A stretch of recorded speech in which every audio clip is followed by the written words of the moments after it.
6 minutes. I'm Jason Fulmore. Today I am here with Alexander head coach, Sean Moistner. Hey coach, how are you? Good. How are you?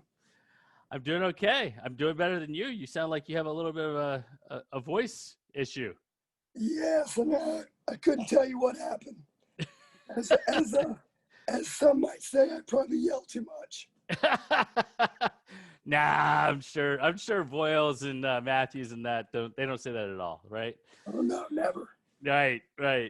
So we are getting ready to start the season, which is awesome. Fantastic that it looks like the season's going to go off without a hitch. But I know there have been a few things new in place, around. I know there's some limitations on what can happen, what can't happen, that sort of thing. So just kind of run us through like some of the things that are maybe a bit unusual this year that maybe you guys are facing over in Georgia. Logistically, they've limited what we can do as far as big tournaments. It's 2 teams per mat, whether you're running dual or traditional. So you're having to be really, what's the word I'm looking for? You have to be very unique in your approach on how you're going to run your tournaments so you can get the biggest bang for your buck. Yeah, you guys usually run a big tournament, ALX Invitational. So are you still going to be able to run 16 teams or? No, I mean, we're looking at probably doing 8 teams for the varsity, Okay. 8 teams for JV, and then 6 teams for girls. We're playing with different formats, looking at possibly doing like sessions they do for kids tournaments, like doing a JV session in the morning and a girls session in the afternoon. So we're playing with it, maybe going over 2 days and putting certain weight classes on one day and put certain weight classes on a second day, trying to be able to get more teams involved. Yeah, no, I think that's great. I hope a lot of schools are kind of experimenting with that. I know you've got some space and some ability to kind of make that work at ALX or at Alexander. That may not be available at a lot of other places. So you have a little bit more, I guess, maybe some flexibility. We're very fortunate to have the facilities we have.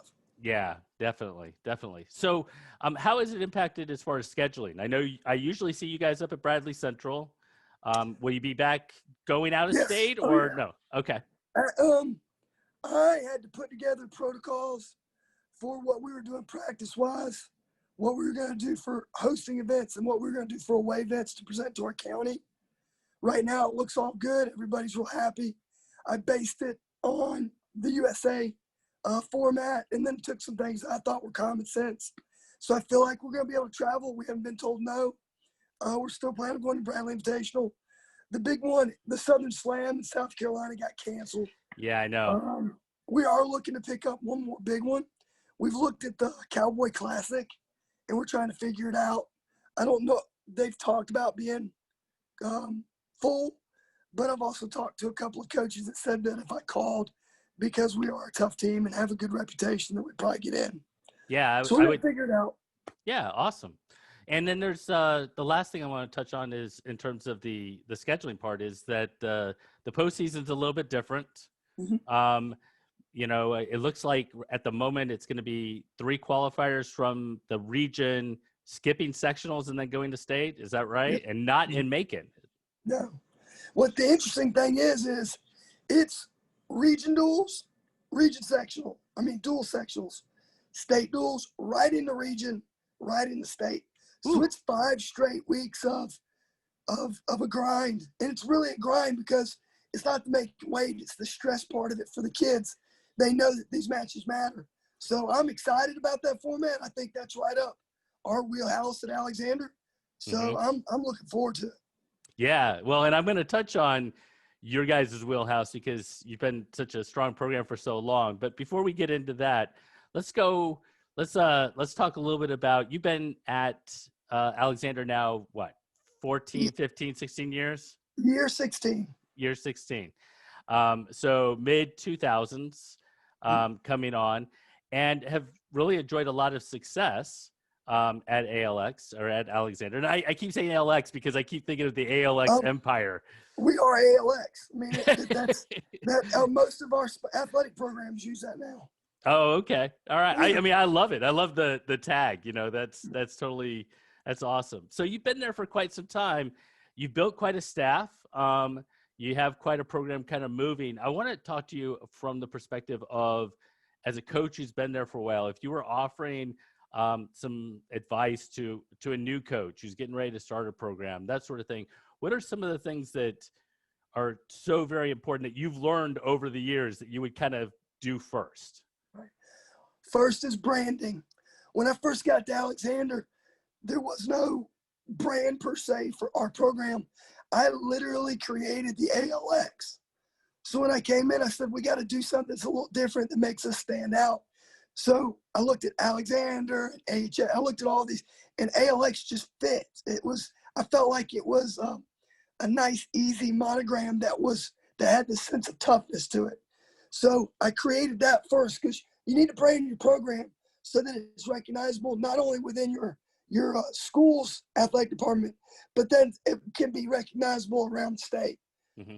The second thing is you got to determine what you're going to do to make your staff, your program successful. Like, what is it going to take? We decided from a very early point that we were only going to get a certain kind of kid that was going to be limited in experience. So we decided there are certain things we're going to have to do. We got to be in shape and we got to be physical. And while a lot of people look at it and sometimes they think of it as maybe too physical, dirty, what I see it as is we got to make sure that our kids can be successful as soon as possible if we want to keep them. The brand recruits them. Now we got to find a way to keep them. And we're dealing with a kid now that needs to see success right away.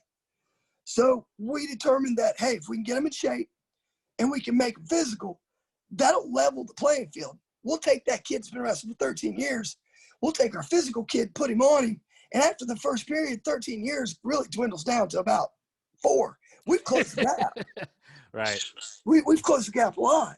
So that was important. And then 3 was determine the style that you're going to wrestle. You really need to determine the style you're going to wrestle and let anything you do and any of the people that you involve feed that style. Mm-hmm. So, the camps we go to, I'm selective because I need my kids to hear terminology that's similar to what we're using. Mm-hmm. And I need them to see technique being demonstrated that is similar or fits into what we're doing. Mm-hmm. So I think those 3 things can take your program so far. You brand, you determine, what's going to be successful. Mm-hmm. And then you make sure that whoever you involve is along the style that you're trying to produce. Well, I'm glad you brought up that last one because I think that, Derek Cochran, has been a part of the program, been with you for a long time. He's been with me since birth. We're brothers. Yes. But he epitomizes kind of that same philosophy that that tough, and it's how important is it to have that other person that you're able to kind of, bounce things off of and kind of work with to help you achieve the goals that you're talking about. It's super important. Our entire staff is so important to what we're doing because we meet on everything and we talk about how we want to do it. And, Derek and I are so similar in mindset that we need other people to balance us out, to make sure that we're seeing things from other perspectives. When I first started coaching, I probably offended a lot of other coaches because it was my way or the highway. Like, this is what we're going to do. Mm-hmm. I don't care what you think. My way's the right way. And then you learn over time that's not the right way. There's 10 ways to shoot a high crotch. They're all good. It just depends on what your belief is in. Right. And it took me time to learn that there's 10 different ways to do it. I need to be more open-minded to that. So it's important on our staff to get those different ideals because it allows us to look at it from different perspectives and really determine what's best for the kid. Because today in 2020, it's about determining what's best for the individual kid. So I got one more question, and then we're going to get into actually talking about the program and the change of 6A and that sort of thing. And the other question I really wanted to talk about is that you talked about having new kids and kids who don't necessarily have the 13 years of experience and those sorts of things.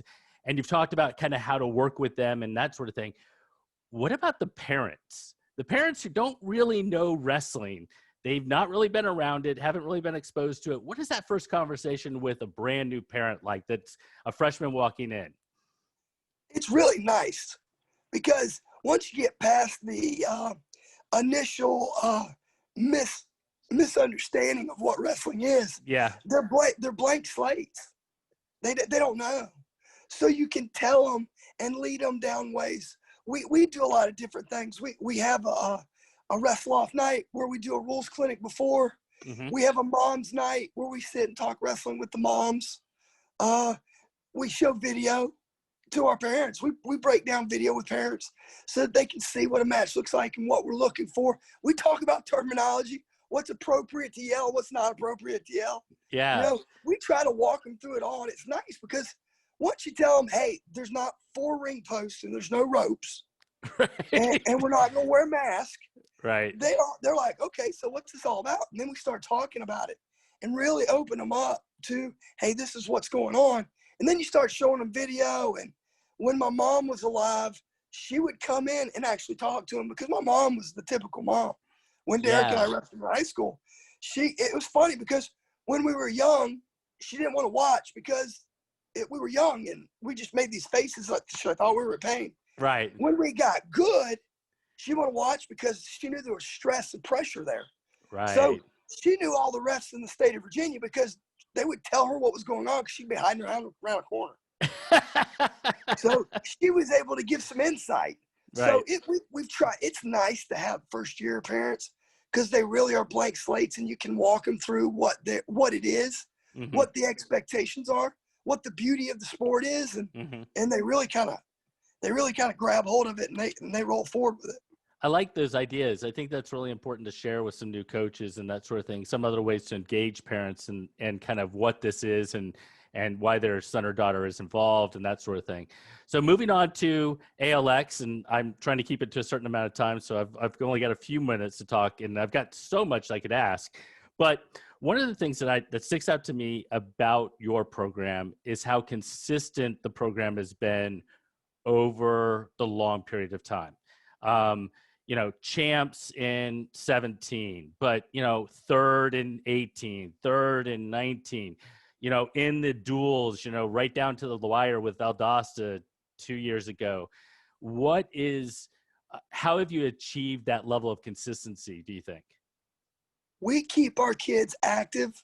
Well, number one is I stay involved in them with them year round. Our coaches make an effort to stay involved with them year round, not necessarily on the mats, but other things. Mm-hmm. But, we do a lot of outside things, team get-togethers, pool parties, stuff like that. And then we keep them active, but they stay active within what we do. We have a lot of alumni who come back to be our club coaches, which Mm-hmm. allow us to have some input. We do a fall club, we do a spring club, we do our summer workouts. We really try to keep them as active as possible, even while we have a lot of guys who do 2 and 3 sports, because we encourage 2 or 3 sports. Mm-hmm. It rounds them off. But we try to stay as involved with them as possible. And I think it's just as important that we're staying involved with them off the mat as Mm-hmm. we are on the mat. I think that really matters. Cool. 6A is always a grind.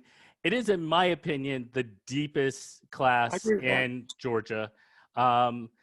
You look at you guys in Creekview and Valdosta and Cambridge and Pope and Richmond Hill. I could go on and on and on and on. Is that something that you guys pay attention to much? You focus on yourselves, or are you also looking at the other programs in the competition and kind of gauging kind of where you stand? Oh, I'll tell them all. I scout from this thing. The day after state, I'm on the computer. I'm getting stats together. All the stuff that you guys posted, I had in March. I had all that stats. I knew who You was just send it to me. I will. You just got to call. I know who. I knew who was returning. I knew numbers.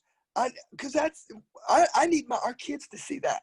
Right. You know, I need our kids to understand. Hey, there's 6 returning state qualifiers in your weight class. There's 4 returning state players in your weight class. These are the teams and what they've got returning. This is what we're up against. You need to make sure you're doing what you need to do to be successful against these guys. Because we're not training to wrestle on a local level. We're training to wrestle on a state and national level. We've got 13 kids going to preseason nationals. Mm-hmm. We got every weight class except for one represented, and that's just because he's a football player. Right. So, you know, I don't mind telling you, I read your thing. I think we're the team to beat. We returned 13 starters. I agree. We've got a surprise that nobody knows about. Oh. Maybe a transfer. Oh. I'll just put that out there and touch waves with it a little bit. Okay. So, all right. So we've got, and I feel real good. This is the first year that I told the kids that it's not about what weight class they wanted to go. It's the weight class I want them to go.